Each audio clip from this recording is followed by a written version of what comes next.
अर्कोपट्टि पर्दैन भन्नु चाहिँ नपरोस् कसैले पनि जानेरै हाम्रो समाजकोलाई पनि अलिकति बाहिरपट्टि 10-12जना समाजले आउँदाखेरि त्यहाँ त एक तिहाईको एक दुई पनि जतिको जति नै जस्तो भयो एक तिहाई बस्नुपर्ने ठाउँमा छ।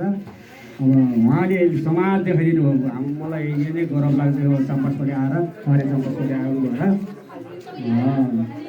यसको डबल चाहिँ अब यही समाजबाट पनि हुन सक्नुपर्छ र उहाँहरू पनि आइदियो भने चाहिँ धेरै राम्रो खुसीको कुरा हुन्छ।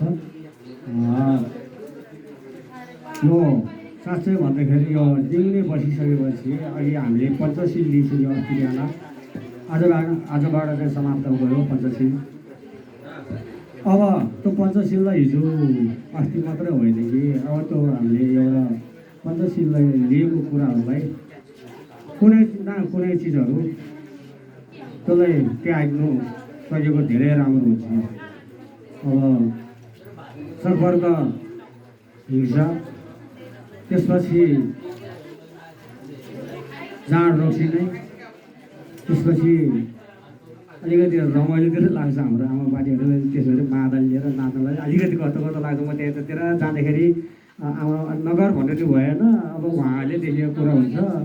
अब त्यो त्यसपछि अलिकति न्युनै बसिसकेपछि अलिकति के अरे पराउ भनेर हामी गर्न सक्नुपर्छ। लसो मेरो शब्द यही शब्द तिमीले चाहिँ लसो लसो उहाँ गुरुलाई अब गुरुलाई त्यहीबाट सस्तो ठिक हुन्छ कि कसो होला? आवाज सुनौ त्यहाँ हो त्यहाँ यता सुन्नुहोस् है।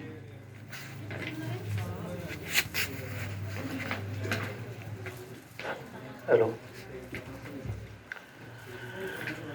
आज यस 2082 सालको यो न्युने कार्यक्रममा उपस्थित हुनुभएका सम्पूर्ण उपासक उपासिकाहरू र व्यवस्थापन समिति लगायत सम्पूर्ण शिवचिन्तकहरूलाई लासोटा सिद्धिले फ्यापुल्ला नमस्कार। आज हामीले सम्पन्न भएको न्युने मेरो अनुभवमा चाहिँ सहज तरिकाले नै सम्पन्न भएको छ। हाम्रो समितिज्यूहरूले भन्दै थियो जीवन जल टाउको दुख्ने के औषधिहरू सबै गेस्ट्रिकको भनेर भन्दै थियो। अनि मैले भने केही औषधि गर्नु पर्दैन, यो सबै ठिक हुन्छ भनेर उ गरेँ। र आज अन्तिम अवस्थासम्ममा सबैले ढोइएर होला, कसलाई अलिकति अप्ठ्यारो त हुन्छ होइन, त्यो स्वाभाविक हो। र भन्नुपर्दाखेरि यो चाहिँ कर्मशोधन नित्यमा पनि अति नै नित्य कर्म हो। यो नित्य कर्म जस्तो बनाउँदै लाने होइन कि यो विशुद्ध नित्य कर्म हो।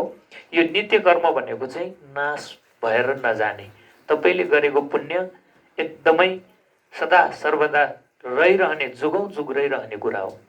बुद्धले भन्नुभएको छ कि शील पालना नगरेर 100 वर्ष जिउनुभन्दा शील पालना गरेको एक दिन महत्त्वपूर्ण हुन्छ। र अर्को कुरा चाहिँ के भन्नुभएको छ भने जे पायो त्यही गर्दै हिँड्ने, शील पालना गरेर धेरै समयसम्म बाँच्नुभन्दा छिट्टै मरेको राम्रो रे। र शील पालना गरेर चाहिँ सक्दो धेरै बाँचेको राम्रो रे, किनकि उसले पुण्य कामहरू धेरै गर्दै जान्छ।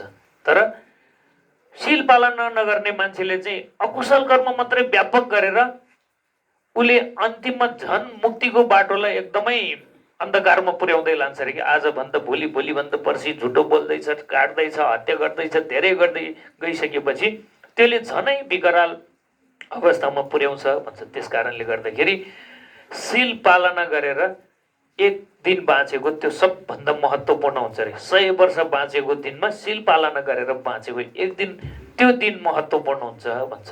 र शील पालना नगरे धेरै वर्ष बाँच्नुभन्दा शील पालना नगर्ने व्यक्तिहरू चाहिँ छिटै मर्दाखेरि उसलाई भविष्यमा चाहिँ धेरै राम्रो हुन्छ भनेर त्यसरी बताउनु भएको छ। त्यस कारणले गर्दाखेरि यो शील अति नै महत्त्वपूर्ण हो। र यो पञ्चशील होइन है। र पञ्चशील कहिले पनि समापन हुँदैन, त्यो सदा सर्वदा हामीले सिरोपर गरिरहनु पर्ने कुरा हो पञ्चशील। र यो युग्ने भनेको चाहिँ पञ्चशील नभएर अस्तिको दिन हामीले अष्टशील, हिजोको दिनमा 10 शील लिएको हो। र यो चाहिँ नेनेकी धुम्बा भन्छ। यो चाहिँ एक दिन उ गरेर लिने अथवा कति दिनलाई लिने भन्ने कुराहरू चाहिँ गुरुसँग प्रतिज्ञा गरेर उ गर्ने कुरा हुन्छ। जस्तो कि सोजोङ धुम्बा, अब यो धुम्बाहरू धेरै खालको छ। अब यो न्यानेकी धुम्बा भनेको चाहिँ यो 24 घन्टा अवधिको धुम्बाहरू हुन्छ। गेजुल धुम्बा भनेको चाहिँ फेरि छुट्टै मैले